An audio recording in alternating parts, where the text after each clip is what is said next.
Hello, and welcome to How to Pet a Small Dog. First step is we are going to need a small dog. Baby, come here. Oh, come here. For today's purposes, I will be using a Chihuahua mix. You can use whatever small dog you have on hand though. This is Topo, and she's a good little helper. The first step to petting our small dog is holding them in our arm. To do this, we will first need to engage the biceps brachii to flex our elbow. The biceps has two origins, one for the short head, which originates at the coracoid process of the scapula, and one for the long head, which originates at the supraglenoid tubercle of the scapula, which is deep to where I'm pointing. And the insertion points are the radial tuberosity, which Topo's paw is kind of right on top of, and the aponeurosis of the biceps brachii, which is just a bit distal to the elbow. Next, we will need to flex our wrist, otherwise known as our radio-ulnar joint. This is done through the flexor carpi radialis. This originates at the common flexor tendon from the medial epicondyle of the humerus, around there, and inserts at the bases of the second and third metacarpals on the other side of this, though. We also want to flex our knuckles to help support our little friend's bum, and these are also called the metacarpophalangeal joints.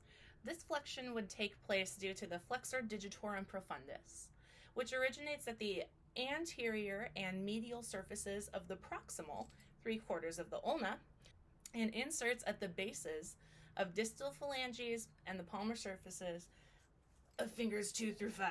Sorry, Topo. Now, our little friend. Oh, before we flex those fingers, can't believe I almost forgot, we also want to supinate our hand at the radio-ulnar joint so that we can hold this little bum here.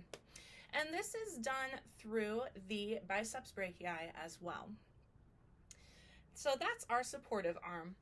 We also want to pet through the circumduction of our glenohumeral joint, otherwise known as the shoulder. This is done through adduction and abduction, both of which are assisted by the deltoid. This originates on the lateral third of the clavicle, the acromion, and the spine of the scapula, and inserts on the deltoid tuberosity of the humerus, which is a bit shy of halfway down that humerus there.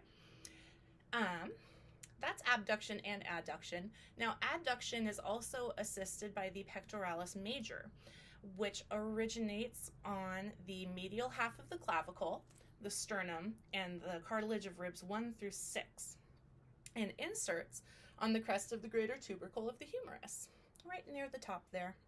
We'll also want to pronate our radio-ulnar joint so that we can give our little friend scritchies. And this is done with the help of the pronator quadratus. This originates, oh, she's getting heavy here. This originates at the medial anterior surface of the distal ulna and inserts on the lateral anterior surface of the distal radius.